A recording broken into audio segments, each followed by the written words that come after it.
Well, hey guys, Zack Hample here at Kauffman Stadium in Kansas City. And yes, I'm sprawled out on the ground here, really because it's so windy if I stand up. We're hiding behind a parked car. I want you guys to hear me. And also, I do happen to be extremely tired. I woke up so early today in Florida with just a few hours of sleep that it was still dark when I caught my ride to the airport. And man, I trudged over to the gate, got on my flight, felt absolutely dead and barely managed to sleep, landed in Kansas City, grabbed an Uber to my hotel, and I did get to settle into the presidential suite. Huge shout out, by the way, to my friend Evan for hooking that up. And it would have been great to take a nap, but instead I worked on posting a new YouTube video, and then I grabbed a lift over to the stadium where I am now. And that's right, I'm not renting a car on this trip, not for Tampa either. It's just less of a hassle. So, I'm here, I love this place. Early entry today, there should be lots of batting practice. The weather, is absolutely gorgeous, as you can see. The Baltimore Orioles are here. Jackson Holliday is here, and as of this moment, he still has not hit a home run in the major leagues. In fact, he's only 1 for 25, so I hope he's with the team, I hope he's playing, I hope he hits it, and I hope I catch it. So, that's really what's going on, and yeah, like I said, lots of action, so here we go. All right, here we are inside the stadium, and that is Ben Carhart, bullpen catcher extraordinaire for the Orioles, who's been so cool with me over the years. And he has a baseball, looks up at the excessively tall netting and chucks it. And look what happens here. It takes a big bounce off the ground, and then I fumble awkwardly, but somehow managed to come up with it. And Ben Carhart! Yes, I just had to shout his name for good measure. So we chatted a little bit. I was telling him where I was going to be during the game so he could look for me chasing home runs in the outfield. Meanwhile, batting practice had not yet started, so that's Michael Garcia taking some fungos at third. That is Bobby Witt Jr. right there, turning 2. And I sensed another opportunity to get a baseball, so picking that one up is MJ Melendez. He kind of deked us for a moment. We didn't think he was going to throw it, but you can see him right there chucking it long range, so snagged that one, my second of the day. And then I offered the baseball to these kids who each ended up getting about 6 or 8 of them before the day was through. But hey, the more the merrier. So everyone was in a great mood, and I hustled to the outfield once BP got started.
Kauffman Stadium delivering again as usual. Such good vibes, so chill, so much room in the outfield to spread out and chase baseballs.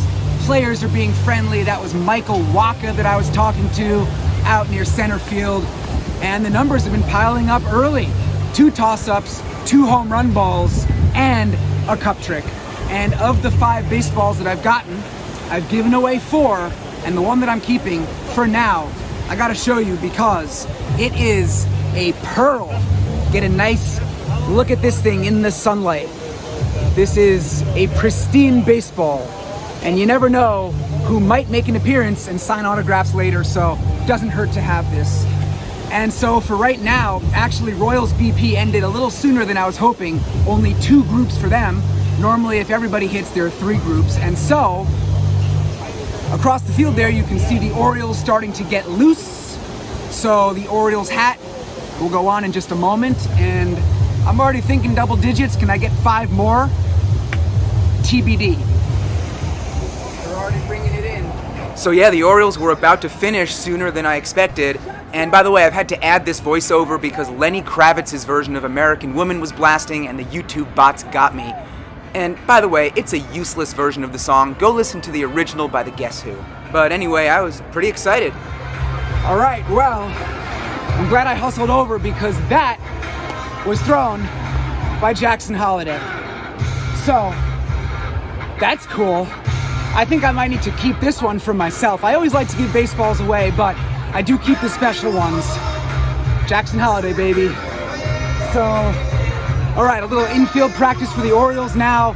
Maybe I can squeeze yet another ball out of them there, and then it'll be back to the outfield when they start hitting. So that's 6, just 4 more if you're good at math for double digits. And look, obviously batting practice is the most fun time of the day for me, but I do love watching infield practice. That's Jackson Holliday fielding one at second base. And over here we have third baseman Ramon Urias turning 2. Gotta give a shout out to Craig Kimbrell, the Orioles closer. And I realize that Orioles fans are probably frustrated with him, but personally, I think he's cool. And so Baltimore was about to start taking BP. Shout out to this coach, Tim Cousins. Also, very cool.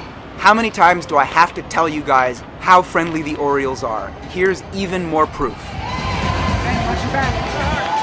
Oh, I saved your life, Ben. That's right, I deserve that. Thank you. Saved his life. That ball could have broken his ankle. Thank you, Ben. Here it comes.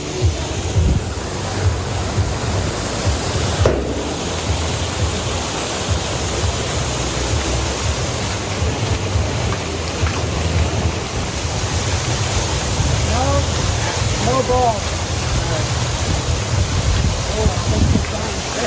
Adios, pelota. Man, I was riding a high after Royals BP because by the time the Orioles started hitting, I had 7 baseballs, and I was thinking, you know what? I might finish my day closer to 20 balls than 10. But then things completely fell apart for me. It just dried up. I went out to right field to that lower party deck, which is a pretty good spot in theory, but today it was just a little more crowded than I would have preferred, and so there just weren't as many opportunities as I'm used to down there. And I did get 1 baseball in that spot, a ground rule double by a lefty on the Orioles, not sure who. So that was my 8th ball of the day, and after that, I headed back to left field because the final group for the Orioles was all right-handed batters, and I thought for sure these guys will do something. They'll put some balls in the seats, but nope, they could not get anything done as far as the long balls were concerned. But that's sometimes how the last group of BP goes. They put the scrubs there, just like in the actual lineup for the game, with all due respect to Jackson Holliday. And so I don't want to say that my day finished with 8 baseballs because there's still a whole game in front of me. I might even get a pregame toss-up, maybe an in-game warm-up ball, or hell, if I have to, maybe I'll just catch 2 home runs during the game. It's happened before. And look, I know I said that I was tired at the start of the day, and I am. But when there are baseballs to be chased, I come alive, baby. And so while I have this brief moment of energy, I want to use it to give my friends over at SeatGeek a quick shout out because they're sponsoring this video. Now, SeatGeek, as you may be aware, is the official ticket marketplace of Major League Baseball. So they got you covered for all of your ticketing needs. And SeatGeek, guess what they've done? They've given me a special code that I can share with you guys. And when you use it, you can save 15% on your tickets anytime you use the app. And I'll explain exactly how it works in just a sec. But first, just to remind you guys of what SeatGeek is, well, it is an app that gathers tickets from all over the internet into one spot to make it so easy to buy. Very user-friendly. Make sure you check it out. And what you gotta know is that when you pull up the seating chart and you see all those colorful dots, focus on the green ones, all right? Because those indicate the best deals. The red ones, not so much. And also SeatGeek rates every ticket from 1 to 10. You know right away how good of a deal you're getting. And it gets better because SeatGeek has a buyer guarantee. You can shop with confidence, and it's the only ticketing app that lets you exchange your seats ahead of the game through a feature called swaps. Really, really a cool app. And as far as saving the money, getting the discount, check the description because you'll find a link there. When you click it, do one of two things. Either sign into your SeatGeek account or sign up and create one. Very easy. And the code that you need to use is Zack15, but make sure you spell it right. ZACK15.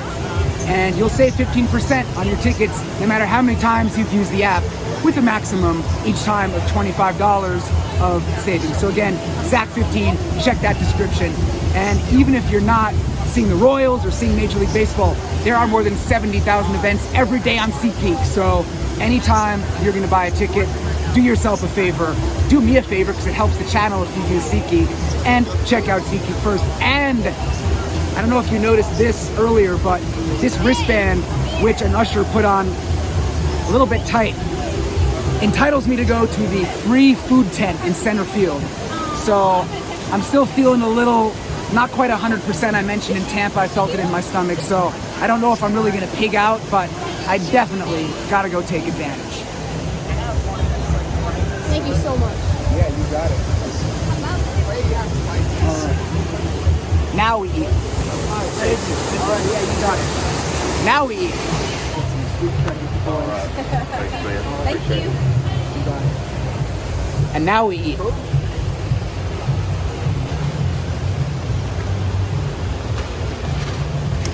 Hello, I'm in the way. I want to be in the video. It was good. Hello. Hey. Thank you for feeding me. Oh yeah, of course. Enjoy your time, okay? Thanks, appreciate it. Now, as much as I appreciate free food, I have to say, I'm quite disappointed about the sad state of affairs here at Kauffman Stadium. If you follow me this way, since last season when I was here, they switched from Pepsi products to Coke. So now the free waters is Dasani. No, we just can't do this. I'm so thirsty, but I'm not doing it. I'd rather be thirsty than drink this garbage.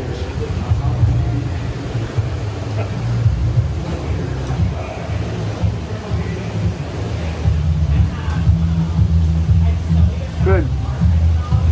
Perfect for an upset stomach.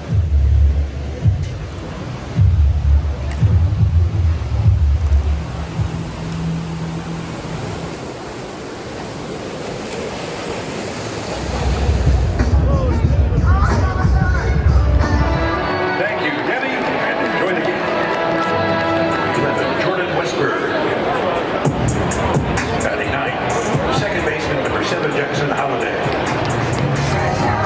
Nice catching a glimpse of the man, Mr. Jackson Holliday, warming up. And I thought I had a decent shot at getting a warm-up ball. There were several different Orioles playing catch on the left field foul line, but they chucked those baseballs to other fans. What are you gonna do?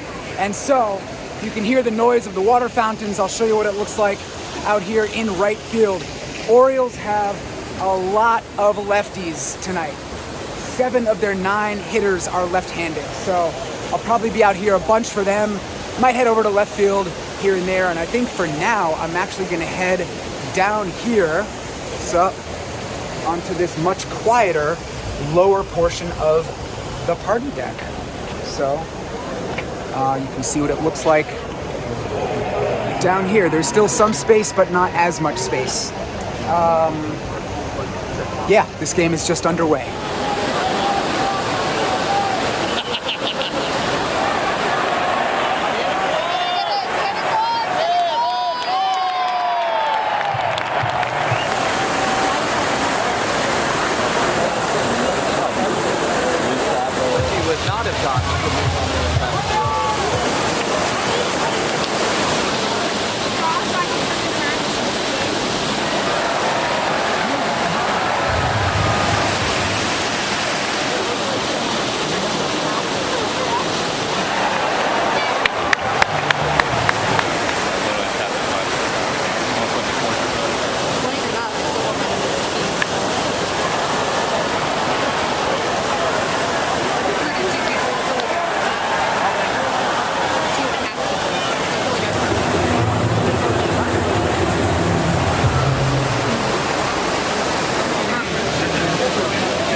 There were a whole lot of zeros on the scoreboard heading to the bottom of the 4th inning, and then Vinnie Pasquantino deposited a solo shot into the right field bullpen. And for the Royals, that was not just their first run, but also their first hit. And then in the top of the 5th, Jackson Holliday, yeah, he came to bat and didn't exactly get anything going. But I can say this about him. The good thing about batting .038 is that if you make an out, your batting average only goes down 1 point. And so bottom of the 5th right now, Royals still on top 1-0. I'm out in left field briefly. Right now, my videographer is back in right. On deck is Hunter Renfroe. Crazy power from the right side. So my chase for a home run continues.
Well, so much for all those zeros on the scoreboard earlier. The Royals erupted in the bottom of the 6th with back-to-back 2-run hits. Michael Massey had the first one, a single, and this is Hunter Renfroe lining a double into the gap. This one brought home Nelson Velasquez and Massey. And so you can see they put up a 5 spot here in the bottom of the 6th. And I headed out to right field because Jackson Holliday was coming up, and you can see my reaction. I was like, no! Because the Orioles pinch hit for him with Ramon Urias. Not what I wanted to see.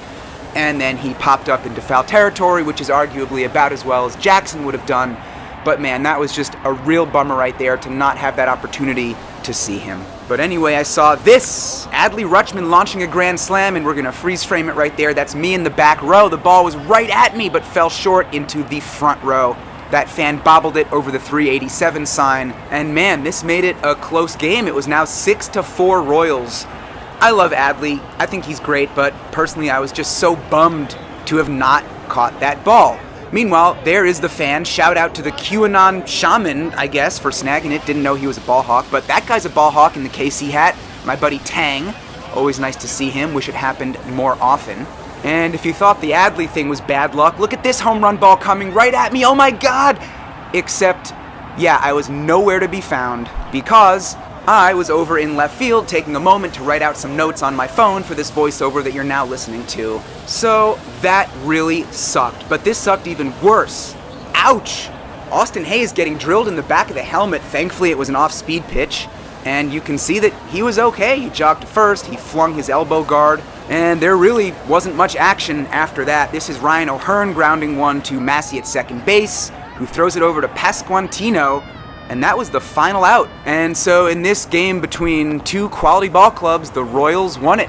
9-4, that was the final, because that home run earlier by Melendez, which by the way I'm still pissed off about, so let's never talk about it again, was a 3-run shot. Shout out to Alec Marsh, the Royals starter. He pitched 5 2/3 scoreless innings to pick up the win. Dean Kramer suffered the loss for the Orioles. And as for me, well, if there's one thing you could do, it is subscribe to my channel. But I was still just annoyed at this point. I didn't want to talk to the camera, so I just left. 12,474 lifetime baseballs. And, you know, follow me on social media. Cool? Okay, bye-bye.